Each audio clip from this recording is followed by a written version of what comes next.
ইমন তেজকে বলে, তুমিই তো বলেছিলে নিষ্পাপ নিষ্কলঙ্ক মেয়েকে বিয়ে করবে, আর তোমার ঠাম্মি তিনি তো আরও এক কাঠি ওপরে। তিনি এই শহরের সুন্দরী ব্যাচেলর মেয়েকে রেখে শেষে কিনা এই সুধার সঙ্গে তোমার বিয়ে দিয়েছে, যে কিনা ডিভোর্সি।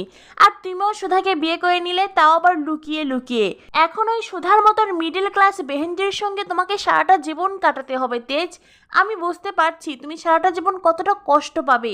তেজ বলে, খবরদার আর একটা কথাও বলবে না। তোমার মতো নিজ মানসিকতার লোভী মেয়ের থেকে আমি আমার স্ত্রী আমার পরিবার সম্পর্কে কোনো কথা শুনতে চাই না।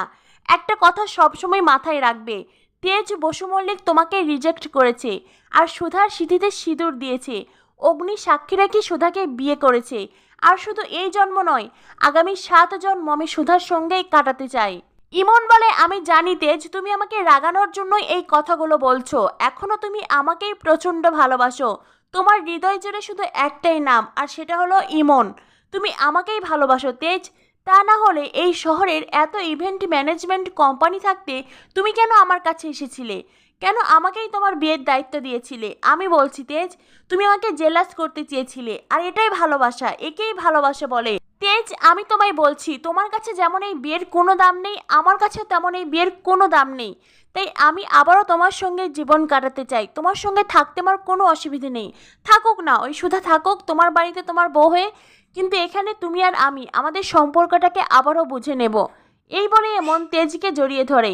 তেজ ইমনকে ধাক্কা মেরে বলে, তোমার সাহস কি করে হয় আমাকে এই ধরনের কথা বলার?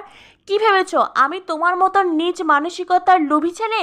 তেজ বসু মল্লিক মিথ্যাকে ঘৃণা করে, আর তুমি সেই মিথ্যের সঙ্গে আমাকে জড়াতে চাইছো?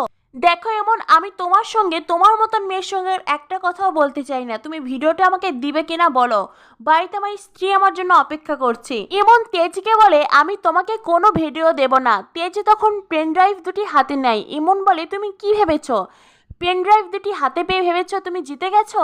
তোমার কি মনে হয় ইমন হালদার এতটাই বোকা? আমি এই ভিডিওর কপি আর কোথায় কোথায় করেছি সেটা তোমার ধারণাও নেই তেজ। কোটি কোটি কপি আছে আমার কাছে, চাইলে এই শহরের সমস্ত ঘরে ঘরে আমি পৌঁছে দিতে পারি। তেজ তখন ইমনকে বলে, তোমার মতন নিজ মানসিকতার লোভী মেয়ে কিসে সন্তুষ্ট সেটা আমি জানি।